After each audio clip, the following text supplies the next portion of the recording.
Dr. Dismukes' current research deals with cognitive issues involved in the skilled performance of pilots and other experts, their ability to manage multiple and challenging situations, and their vulnerability to error. Dr. Dismukes' remarks will focus on the limits of multitasking derived from a wide range of research which can affect pilots and other drivers alike. Again, thank you, Dr. Dismukes.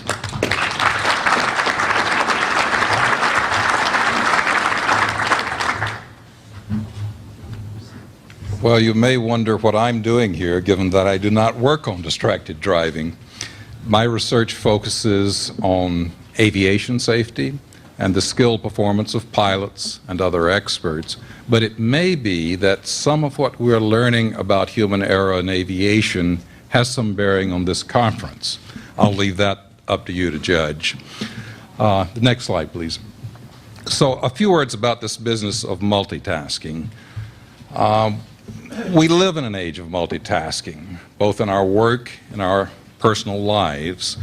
And in some situations, we seem to be able to perform two tasks together without any great difficulty, especially if one of those tasks is so highly practiced that it becomes largely automatic and does not require concentrated attention. The primary example being driving under benign road conditions, or at least the mechanical aspects of steering the car. But this is misleading. As Dr. Lee pointed out this morning, human capability to perform two tasks in a truly simultaneous fashion is extremely limited. In reality, in most situations, what we're doing is switching attention back and forth, even if we're not aware of it. Now, task switching has been studied fairly extensive under basic research laboratory conditions. I'm not going to go into that research, except to say that a consistent finding is that we cannot switch from doing one thing to performing another task instantaneously. There's always a small time lag while our mind disengages the one task and re-engages the other task. This lag is very small, a fraction of a second. Under laboratory conditions, there's a small amount of evidence suggesting that it may be much larger in real-world conditions. But I'm going to talk about something very different. These are studies in which we observe airline pilots performing real-world cockpit tasks, particularly when they have to juggle several things at the same time. Next slide. Even though there are two pilots in a modern airline cockpit, there are times when both of them are fairly busy, especially when they're getting the aircraft ready for departure and when they're in descent for landing at the destination airport. And in this situation, each pilot has times of having to juggle several tasks concurrently. Most of the time, an experienced pilot can handle this without great difficulty. But occasionally, they get into trouble. And that's what I want to talk about.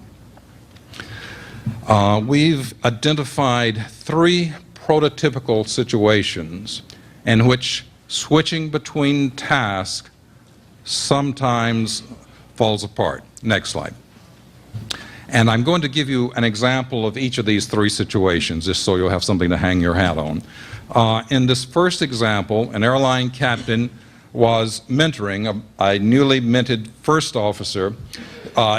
Typically in the airlines, the two pilots switch roles from one leg to the next. One pilot acting as the flying pilot, the other one backing that pilot up by being the monitoring pilot. In this particular case, the first officer was flying the aircraft. They were descending to start their approach. The captain was being a good guy. He was coaching the first officer on the best way to configure the aircraft and to manage the approach. The two of them became so engrossed in the conversation, the captain coaching, the first officer listening, that they stopped monitoring the altitude. They blew right through their assigned altitude. Not a good thing. The second example involves a first officer who was highly experienced. In this case, he was head down, making data entries in the flight management computer as the captain taxied the aircraft out to the departure runway. Now, in addition to this task, the data entry task, the first officer is also responsible for monitoring the progress of the taxi to back the captain up, especially into low visibility conditions or complicated taxi routes. And normally an experienced first officer has no trouble doing this, making a few keystrokes, looking up, everything's okay, look down, a few keystrokes, back up, and so forth. In this case, there was a computer glitch, and the first officer became absorbed in trying to fix the glitch, unwittingly stopped looking up. When he finally did look up, the captain had mistakenly taxied out onto an active runway without clearance. Not a healthy situation. The final example involves interruptions. Pilots are fairly frequently interrupted, especially when they're getting the aircraft ready for departure. They have to perform a fairly long series of tasks or steps to get everything configured. And we've seen a number of reports in which pilots were interrupted in the middle of a task, dealt with the interruption, and then went on to the next task in the queue, forgetting that they had not completed the interrupted task. Unfortunately, there have been several major airline disasters in which pilots, experienced pilots, forgot to perform a flight critical task, such as setting flaps for takeoff. Most recently in Madrid, there was a disaster of this sort. Well, why does this happen? We're not entirely sure, but here's a working hypothesis. Humans are capable of storing vast amounts of information in long-term memory, but in contrast, the capacity of working memory is tiny. When we're performing a task, we have to hold a small subset of information close at hand for ready access, and this amount of information is very, very small. The classic example is looking up a 7-digit telephone number and trying to remember it long enough to punch it in. We can usually do this pretty easily unless we're interrupted or try to do something else at the same time, or if, like me, you're getting a little older. Lots of luck. What I think is going on is that in these situations, we become absorbed in the ongoing task, and this preempts working memory, completely displacing our intention, our goal of switching attention back and forth between tasks. And this kind of absorption seems to be most likely when the task is either difficult, involves novel information, or is of personal interest, or is emotionally charged. And I should also add, or is inherently dangerous. Well, what about conversation? It always involves some novel aspects. It's often of personal interest. Sometimes it's emotionally charged. And some tasks require our complete attention to understand what the other person's saying. So it's very easy to get caught up in and distracted by conversation. Now, there is some evidence, some research evidence, that with carefully directed practice, we can improve our ability to time share between tasks. But even this may have some drawbacks.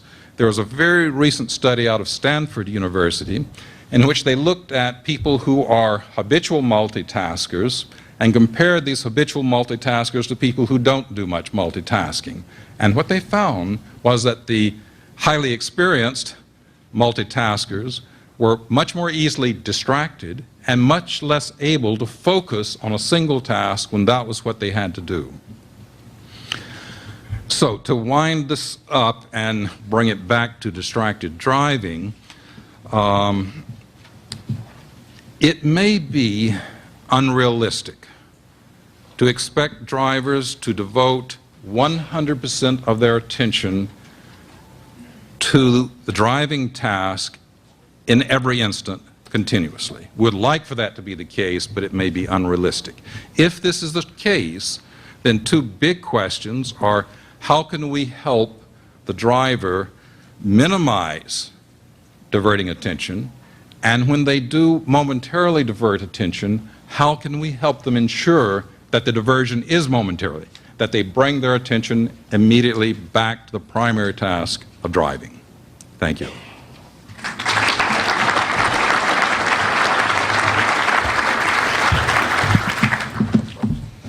Well, that